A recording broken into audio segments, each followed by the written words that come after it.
we know the Indiana Fever basketball team is owned by the Simon family. Yes, the Simon family. Herb Simon is the initial owner, right?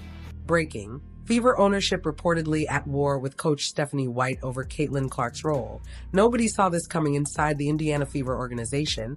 What was supposed to be a dream season has erupted into chaos. Caitlin Clark's arrival was meant to launch a new era for the franchise, but behind the scenes, it sparked a full-scale power struggle stretching from the front office to the locker room. According to multiple insiders, the real conflict isn't between Clark and other players, it's between head coach Stephanie White and team ownership. After last season, Steve Simon, son of billionaire owner Herb Simon and the driving force behind Pacers sports and entertainment, reportedly held an emergency meeting. His message was blunt: it's Caitlin Clark time. Build around her. But Coach White wasn't convinced. Instead of centering the offense on Clark, she reportedly pushed to build the team around veteran guard Kelsey Mitchell. That disagreement, sources say, has divided the locker room and stalled the team's growth. Players feel the tension, fans are frustrated, and executives are growing restless as losses pile up. What began as a simple coaching debate has turned into a fight for control that could reshape the Fever's entire future. A billion-dollar family feud the Fever are more than just a WNBA team. They're part of the Simon family's massive sports empire. While 90-year-old Herb Simon still holds the title of owner, it's Steve who runs the day-to-day operations. For him, basketball isn't just about wins and losses, it's about business. Every jersey sold, every ticket scanned, every headline matters. When Caitlin Clark arrived, Indiana's relevance skyrocketed overnight.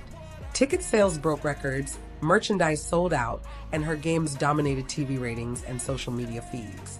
The Fever went from an afterthought to a national storyline. But as the team's performance dipped under White's system, the momentum and the money began to fade. For Steve Simon, this wasn't just a coaching issue. It was a business crisis. From superstar to stalemate at Iowa, Caitlin Clark was a phenomenon, known for her logo threes, pinpoint passing, and unmatched charisma. She didn't just play basketball, she changed it. When she came to Indiana, she carried that same magic, injecting life into a franchise that had been searching for an identity. Under former coach Christy Sides, the Fever eventually found their groove when the offense revolved around Clark. The team played faster, looser, and with purpose, even clinching a rare playoff berth. It looked like the start of something special. But with Stephanie White's arrival, the energy shifted. Her system emphasized control, balance, and structure, the exact opposite of Clark's free-flowing style. Suddenly, the team that once played like a highlight reel looked robotic and cautious. The excitement was gone. The Magic Fades fans didn't need stats to see it. The spark that made Indiana must-watch TV has vanished. Clark's creativity has been muted, her confidence dulled by an offense that limits what makes her great. What was once fast-paced and fearless now feels mechanical and slow. White's defenders argue she's trying to build discipline, but critics say she's stripping away the very thing that made the Fever relevant and profitable. For a franchise built around one of the most marketable athletes in America, that's not just a bad strategy, it's a dangerous one. What comes next? Insiders now fear the rift could push Caitlin Clark to reconsider her long-term future in Indiana. With ownership growing impatient and the team's brand fading fast, the pressure is mounting on Stephanie White to adapt or step aside. Because when your star player's light starts dimming, your fan base starts drifting, and your owner starts calling emergency meetings, something's about to give. Breaking update: the meeting that changed everything. Inside the explosive power struggle between Fever ownership and coach Stephanie White over Caitlin Clark went from being the highlight reel queen to standing in the corner, watching plays crawl by instead of creating them. The deep logo threes? Gone. The roar of the crowd? Fading. What was once electric and unstoppable suddenly looked ordinary. Fans noticed immediately. The Indiana Fever didn't look hungry anymore. They looked controlled. Coach Stephanie White defended her approach as discipline. But discipline means nothing when it kills your best weapon. Analysts were blunt. This wasn't about basketball strategy, it was about control. Clark looked frustrated. Teammates looked lost. The team's identity, once fast, fearless and fun, completely disappeared. White had inherited energy and turned it into silence. And when a coach does that with a generational talent, it's not an adjustment, it's a failure. Fire the meeting that changed everything after the disappointing season. Owner Steve Simon reportedly had enough. According to several insiders, he called a closed-door meeting with Amber Cox, Kelly Krauskopf, and coach Stephanie White to address the Fever's future. His message was short and sharp. From here on out, it's Caitlin Clark time. Run the offense through her. Simon wasn't guessing. He had the data and the dollars to prove it. When Clark dominated, the Fever sold out arenas. When she disappeared from the offense, so did ticket sales, TV ratings, and fan engagement. To Simon, it was simple math: protect your biggest asset. But White didn't take it well. Insiders claim she pushed back, insisting the team should still revolve around Kelsey Mitchell. She didn't appreciate ownership telling her how to coach. Simon's response was direct: you don't have to like it. It's happening. And just like that, the battle lines were drawn. Ownership saw Clark as the future, the face of the franchise. White saw her as a challenge to her authority. Since that meeting, sources say, tension has defined every move inside the Fever organization.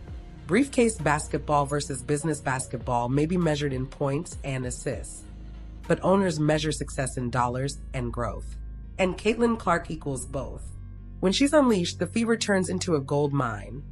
Sold-out crowds, soaring merchandise sales, packed broadcasts, and viral highlights. But when she's trapped in a slow, restrictive offense, everything cools, from fan interest to sponsorship momentum. Steve Simon sees that. He understands what Caitlin Clark represents, the WNBA's biggest ticket. That's why insiders believe his patience is running out.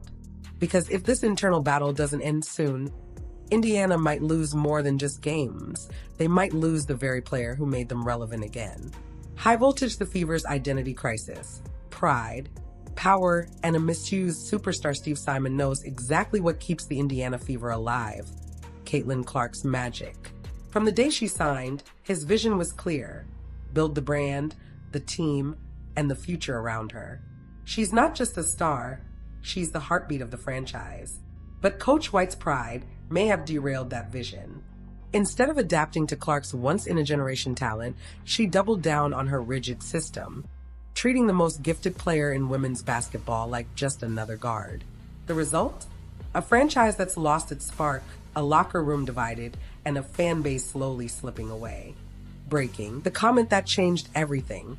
Inside the explosive power struggle between Coach Stephanie White and Indiana Fever ownership over Caitlin Clark, the Indiana Fever's season started with fire and ended in frustration. What was once one of the WNBA's most electrifying stories has turned into a franchise in free fall. Attendance has dropped. Energy has vanished. Fans have stopped tuning in. The team that once played fearless basketball now looks afraid to make mistakes. Basketball may be a sport, but it's also a business, and business thrives on momentum. Stephanie White has turned that momentum into quicksand. And if she doesn't fix it soon, ownership will. Because nothing gets an owner's attention faster than empty seats. High voltage, the comment that changed everything. Then came the quote that shook the fan base, the one that exposed the heart of the problem. Coach Stephanie White publicly said she planned to build around Kelsey Mitchell, not Caitlin Clark. Nobody doubts Kelsey Mitchell's skill. She's a proven scorer, a veteran, and a respected player. But she's not the franchise. She doesn't sell out arenas. She doesn't dominate national headlines. Caitlin Clark does. That single statement revealed everything wrong with the Fever's direction. White wasn't focused on building around her superstar. She was focused on maintaining control. By publicly naming Mitchell as her priority, White alienated her generational player and fractured her locker room. Veterans started whispering. Rookies weren't sure who to follow. And fans began asking one question: how can a coach ignore what the entire world sees? The Fever's identity should be simple: play through Caitlin Clark. Instead, White's obsession with hierarchy turned teammates into rivals. And that's dangerous, because once a locker room splits, it rarely heals. If this continues, Clark's next big move might not be on the court. It might be out of Indiana altogether. Brick, a system that suffocates Caitlin Clark's game, thrives on freedom. Fast breaks, quick reads, and deep, fearless threes that ignite crowds. Under Stephanie White, that freedom has vanished. Her scoring is down, her pace is slower, and her body language says what the stats don't. Clark still flashes brilliance. She always does, but now she's battling her own system as much as the defense in front of her. White's offense is rigid and methodical, built for control, not creativity. It's like putting a Ferrari in rush hour traffic and wondering why it's not moving. She calls it discipline. But discipline without trust kills confidence. If White truly understood modern basketball, she'd realize you don't reign in your floor general, you build around her. Until that shift happens, Indiana's offense will stay predictable, and their brightest star will keep dimming behind a playbook that doesn't fit her. Broken heart cracks in the foundation when leadership fractures, the players feel it first. Inside the Fever locker room, that fracture has become a full-blown split. Half the team looks to Clark, the natural leader, the energy source, the one who puts butts in seats. The other half follows White, a coach determined to prove her authority, even at the expense of chemistry. The result? A locker room full of tension, a team that looks tight and uncertain, and a fan base slowly losing hope. The joy is gone. The chemistry is fading. And unless something changes fast, Indiana's worst fear could come true. The player who revived the franchise might be the one who walks away from it. Police car light the breaking point inside the Fever organization. The tension isn't a rumor anymore, it's reality. Front office leaders Amber Cox and Kelly Krauskopf are caught in the middle, trying to balance ownership's vision with the coach unwilling to adapt. Everyone else is just trying to survive the storm. The question now isn't whether there's a power struggle, it's how long the franchise can survive it. Because when your biggest star is being misused, your locker room is divided, and your owner is losing patience, there's only one direction left to go. And if the Indiana Fever don't fix it soon, they won't just lose games, they'll lose Caitlin Clark. Breaking. Clock is ticking in Indiana. Fever ownership losing patience as Caitlin Clark carries the drama. Caitlin Clark has done everything right. She smiles through interviews, answers every question with grace, and focuses on her game even as chaos brews around her. She's not just carrying a team anymore. She's carrying the drama, the pressure, and the weight of an organization struggling to find direction. But no player, no matter how gifted, can shoulder all that alone. When your star and your coach aren't aligned, the cracks eventually show. This isn't about ego or personality anymore. It's about vision. If Indiana wants to stabilize, it needs unity. Right now, it has silence, tension, and side eyes.